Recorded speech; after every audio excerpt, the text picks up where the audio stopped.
Okay, I am back and I am going to read to you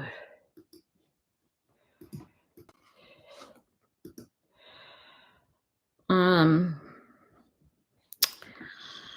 this is a chapter entitled chapter 6. It's called Blum and Lord Mountbatten. Just to give you a little insight on Lord Mountbatten.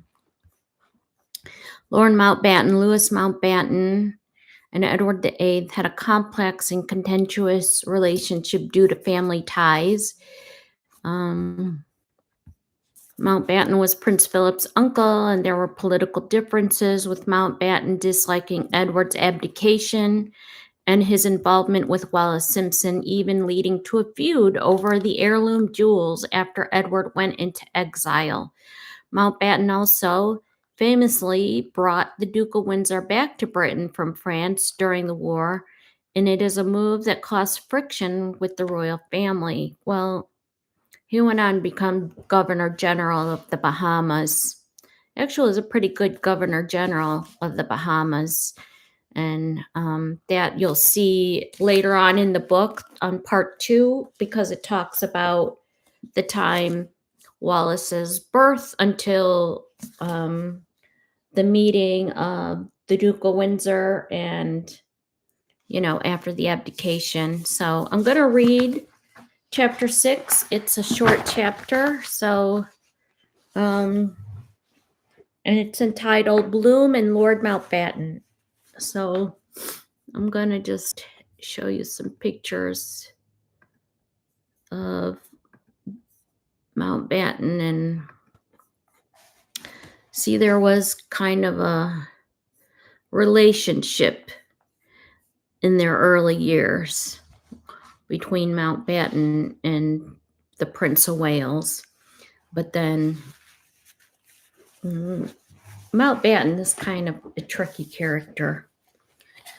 I think he just goes where the wind blows, at least to me anyways. So I'll read Bloom and Lord Mountbatten, chapter 6. Sir Godfrey Morley's his dismissal was the result of a campaign by Suzanne Blum, which began soon after the death of the Duke.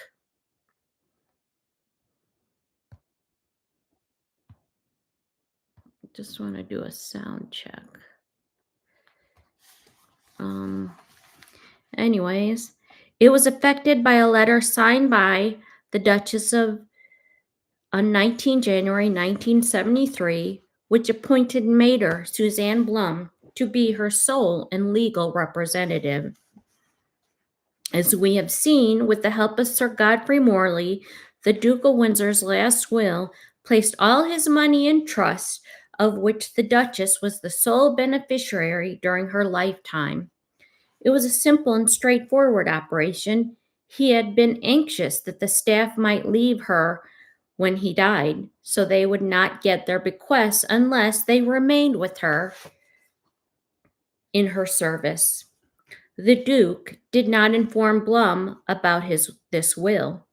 On January 1972, he was discussing business affairs with his secretary and said, "Miss Schultz, I have not informed Mater Blum about my new will. She is the only executor testamentaire, and I am compelled to have her because we live in France." Miss Schultz told him she saw no reason that Blum should know about the will. "She will know about it when this will is opened." The will was probated in London and Paris courts, and on 4 December 1972, Blum only found out about the will after the Duke died. She did not like what she found. She proceeded to worry her ailing client, persuading her that Morley's provisions were costing her too much money, and she needed to change her will to give items to the great museums of France, including Versailles and the Louvre and Musée National de Céramique, and worrying her that if she did not, she would be thrown out of the house in Boys. Widows traditionally think they do not have enough money, and in the Duchess's case, this was exacerbated by her ill health and consequent fragile command over her financial affairs. Blum informed the Duchess that the English trust would pay 70% in death duties and there would be little left. In reality, what was given to the French museums proved to be greater than what would have been paid in death duties. But Blum did not tell her that. She finally clinched the argument by persuading the confused Duchess that her English lawyer was trying to get his hands on her money. She was crooked, this lady. Thus the Duchess left Allen Overy and fell into the hands of Blum. John Utter and Miss Schutz were both aware of the letter to Blum from the Duchess, signed and dated 19 January 1973, which confirmed the decision. Hardly had the ink dried that Blum requested sight of previous wills and other legal documents. She took possession of a testament nubile. In February, the French government confirmed that no tax would be paid on the Duke of Windsor's estate, and on 16 February, the Duchess in turn signed a codicil to her will, which confirmed certain legacies designed to show her gratitude for the generosity shown to the Duke and herself. Mater Blum was advanced in the Legion d'Honneur.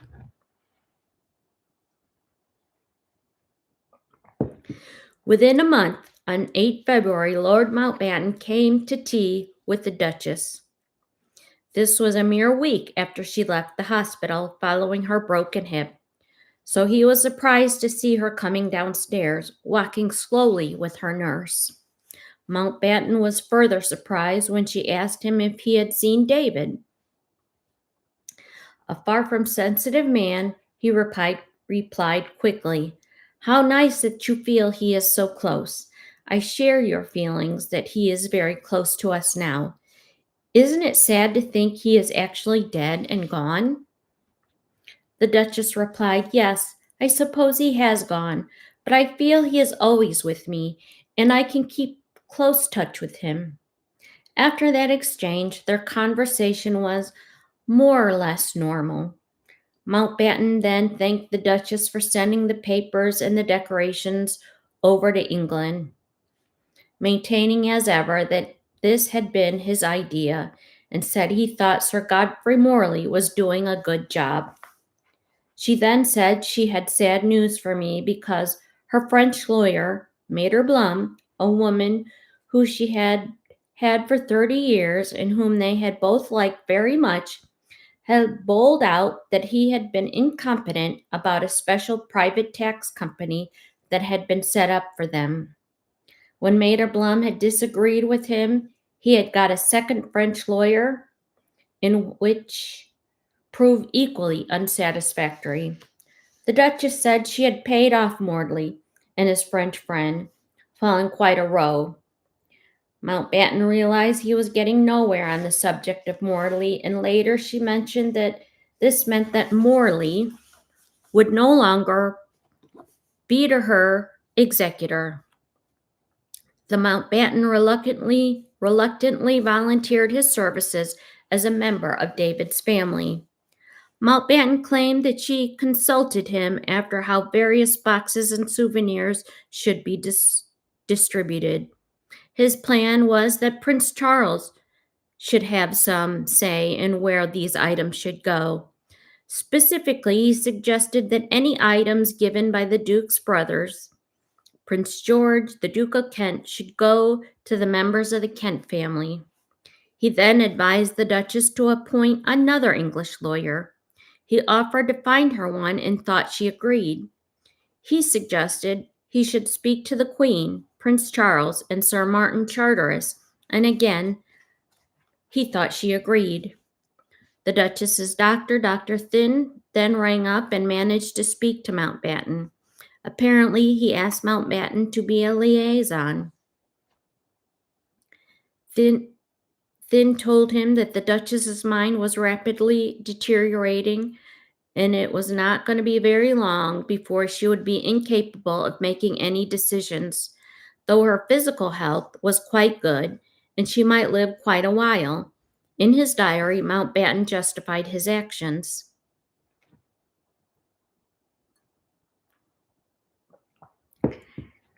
He writes, "This proved to me that it is necessary to move quickly to get an English lawyer in and to get things settled while her mind is still in a reasonable condition. Dear, oh dear, I always seem to get involved in tricky matters. But I feel I must try and do something not only for the memory of David, but after all, for the sake of British history." Mountbatten, he got to work. On the 13th of February, he wrote to John Utter, going over his conversation with the Duchess. He said he was surprised about Sir Godfrey Morley. However, this is entirely a personal matter for the Duchess to decide, and I naturally didn't argue with her at all. He said he was pleased that a new English lawyer could be appointed. Prince of Wales dined with me here on Sunday night, his last night in England, before sailing aboard HMS Minerva for 8 months in the West Indies.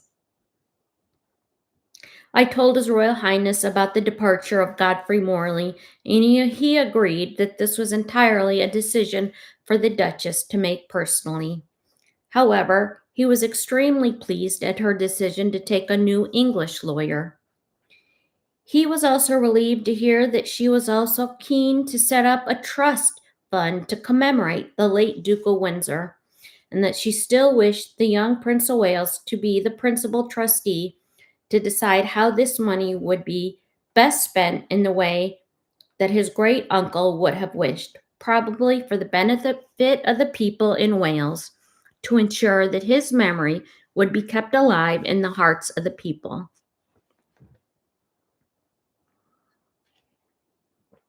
This is important. The Prince of Wales was going to set up a Duke of Windsor trust for him, but it never transpired. So, which is kind of sad because it would have been a nice legacy for the Duke of Windsor. It would have been nice for Prince Charles to help facilitate that, but it never came to fruition.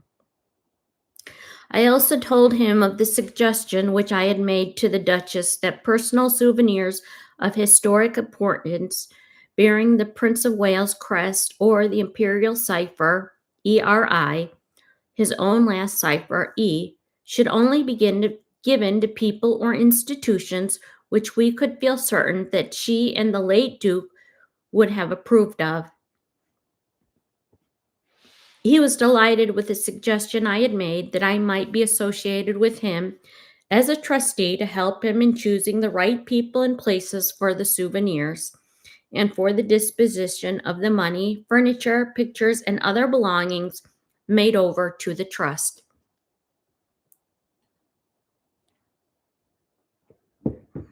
He said he would, of course, be very happy to work with any new English lawyer which she chose, and of course with her French lawyer as well.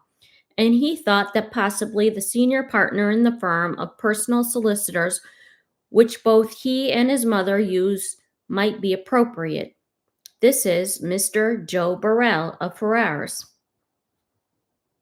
Then on Monday night, I saw the Queen, and she expressed great interest and sympathy with the Duchess in her troubles.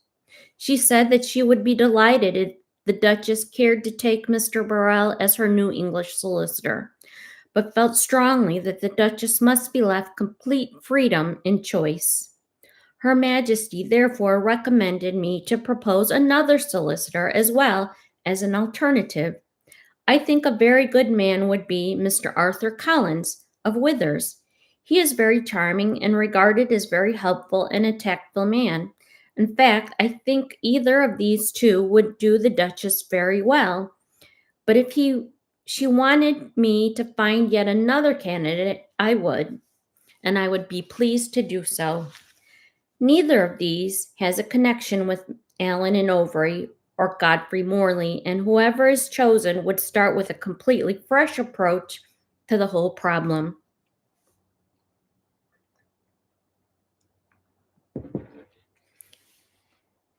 If you would be so kind and telephone me at this number with the Duchess's decision, I will immediately get in touch with the solicitor of her choice. And I would be very happy to give him a briefing about the situation so as to make it easy as possible for the Duchess to deal with him when he reports. I would point out that he would have to work in complete harmony with her French lawyer. The Queen told me how touched she was that the Duchess had sent over the Duke's uniforms and orders and decorations and so on, many of his private papers.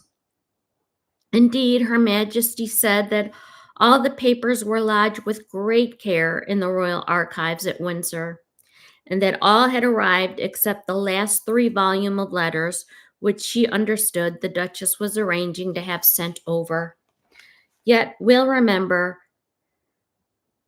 that we also discussed the question of the English executor of her will.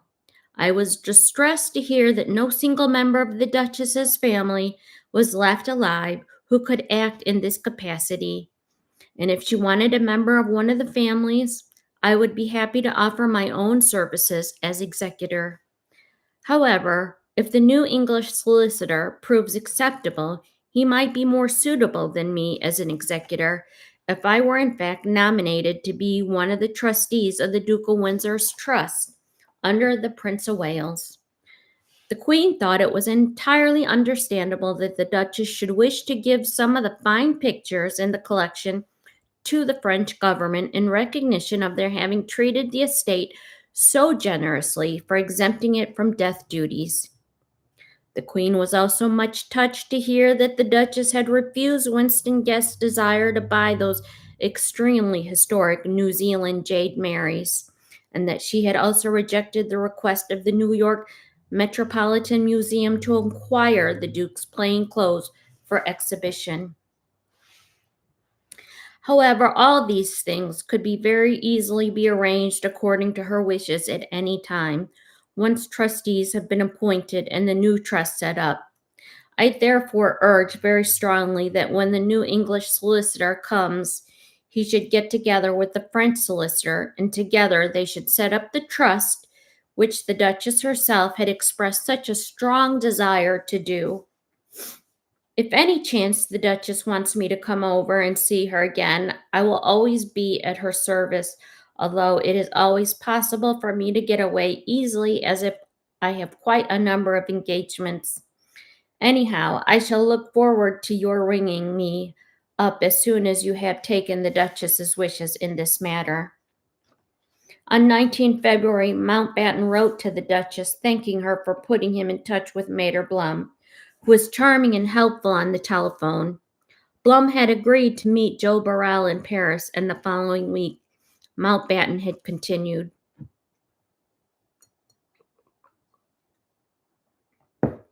My only idea has always been to be as helpful to you as possible in the sad circumstances of David's death, but all the decisions rest solely with you.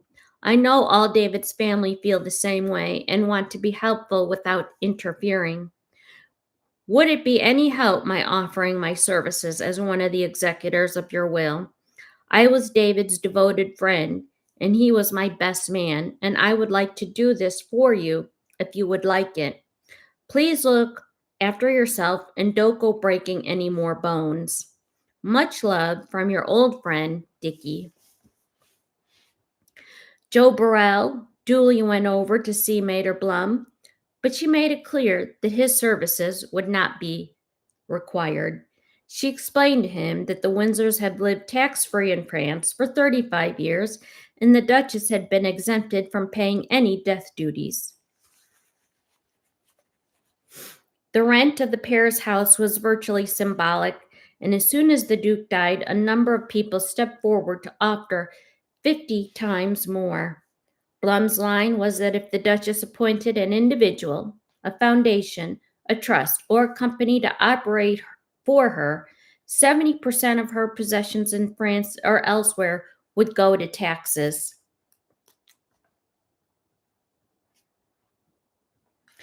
There could be the cost of an inventory, and the French government might decide to recover taxes on the Duke's estate.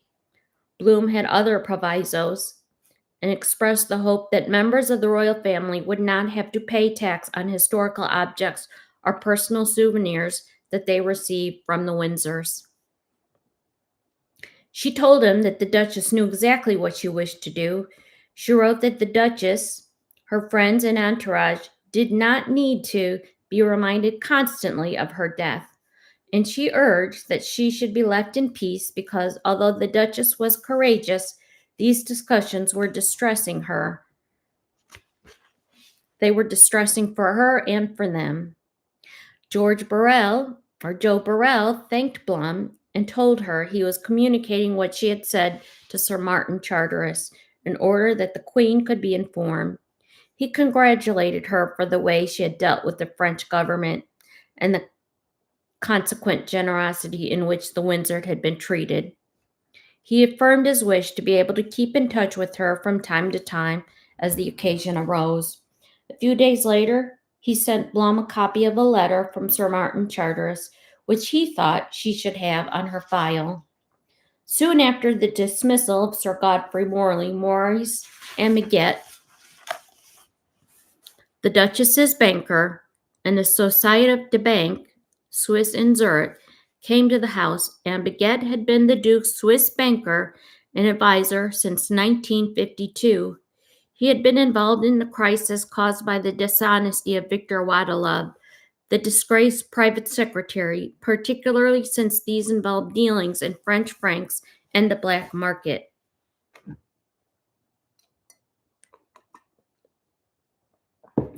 The Duke made matters worse by criticizing Amiguet for not looking after his interests. Amiguet turned over the necessary information to the Swiss bank. Amiguet was a respected banker. Many of these clients were from the Middle East. His letters were peppered with light jokes, references to his meetings with royalty, and descriptions of overseas visits. He enjoyed a world cruise with his wife, well armed with introductions in each country.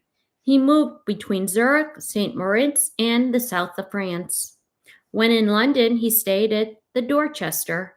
On 19 February 1973, he wrote to John Utter, confirming the new arrangements, expressing the hope that the Duchess would be well cared for by her office and nurses, and telling him that from now on, Mater Blum would be directing matters.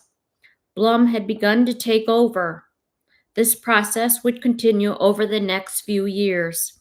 Since that, at the time, John Utter and Joanna Schutz were still working in the house, Blum was never able to take complete control since Amiguet handled the Duchess's considerable funds in Switzerland. The Duchess of Windsor and Suzanne Blum were two of the most unlikely people to have been thrown together in life. They had nothing in common, whether in background, temperament, or style, mutual interest, or anything else. The Duchess lived her life at the height of fashion, supremely elegant, with excellent taste. Blum was the opposite. She dressed badly and wore an ill-fitting wig, which caused the Duchess quite mirth. Blum wore dowdy dresses or Gertrude Stein tweed suits. The Duchess was light and she was social. Blum was austere and ruthless, yet their lives became inexorably intertwined from the 1970s onward.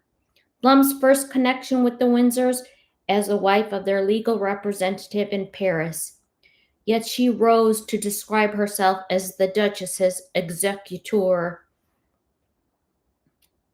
These phrases sounded important. They were meaningless. Blum was one of the executors of the Duke of Windsor's wills, a will which contained stipulations that were never fulfilled. As her role as defender, it was self-adopted. The rise of Mater Blum coincided with the Duchess's fall. She was something else, this lawyer. Presently, Blum would become the Duchess's captor, spokeswoman, keeper of the flame, and of the keys. She would change the Duchess's will, altering the dispositions in it. Lodge what I suspect to be a forged letter of authorization with a tame notary. Take the Duchess's name in vain and respect of what she wanted published, and she pronounced herself to be the Duchess's friend and protector. It was one of the most sinister relationships ever formed between lawyer and client. Blum was a woman of many contradictions. She was intelligent, and in later life, she was formidable. She had her admirers and could inspire considerable loyalty, and yet many were horrified and repelled by her. She was intelligent, canny, hard-bitten, and intelligent radical. She was well-read. She had an incisive style and a sharp brain, but she was without humor. Although capable of malevolence, she was jealous of others. She looked severe in her black dresses and tweed suits. Her eyes were as narrow as those of old Mandarin. I had been warned about her, but I confess that the only time I ever met her was in December 1980. Her attitude was charm personified, though with a hint of menace in her manner.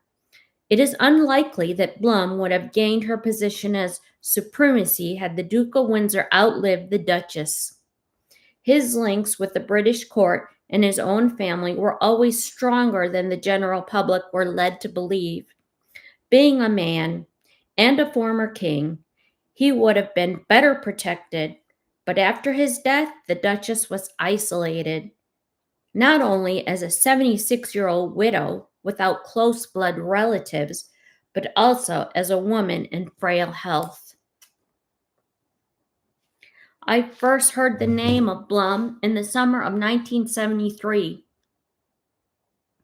Mountbatten had paid the Duchess another of his visits, as he had a habit of telling the Duchess that David had promised him certain items. John Utter asked her Paris lawyer to come and sit next to her during the meeting to prevent such activities. Beyond that, Blum was politely invited to lunch once a year. The fact that the Duke did not take Blum into his confidence about his last will shows how little he valued her. At the time of Blum was mentioned merely as a person to be summoned when needed. Soon, all of that would change. Okay, and that is the end of chapter 6. I'm going to pick up reading chapter 7 in another episode, and the chapter 7 is entitled The Early Susan Blum. This lady was a crooked lawyer. She took such full advantage of WallisSimpson in her old age, and I think, I'm in that age where I'm taking care of elder people, and I'm taking care of my aunt who has no children, and the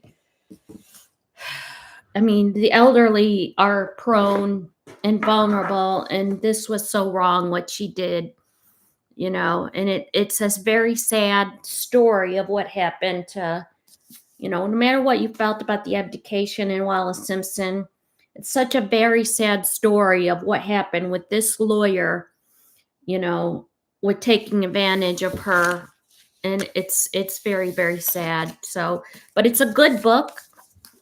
And it's a worthy read for anybody interested. I'm going to read it on this channel. But for anybody that wants to buy it and read it on their own or go to the library, it's sold on Amazon for $30. It's called Behind Closed Doors. It's very well written by Hugo Vickers. The Tragic Untold Story of the Duchess of Windsor. It's worth reading. So, and if it comes on Audible, I would listen to it. So, and I don't know when that will be because Audible doesn't have it recorded yet, but it's such a good piece of history for the WallisSimpson Duke of Windsor story. So it's really, I remember when Diana and Charles got married, but I had no idea that she was still alive. She was so isolated. She was kept on feeding tubes. It's such a wrong way to do a person, in my opinion. So thank you for listening, and you all have a very happy new year. And I will try in the next coming days to finish reading this, but it's a good book. So thank you, and you guys have a nice day.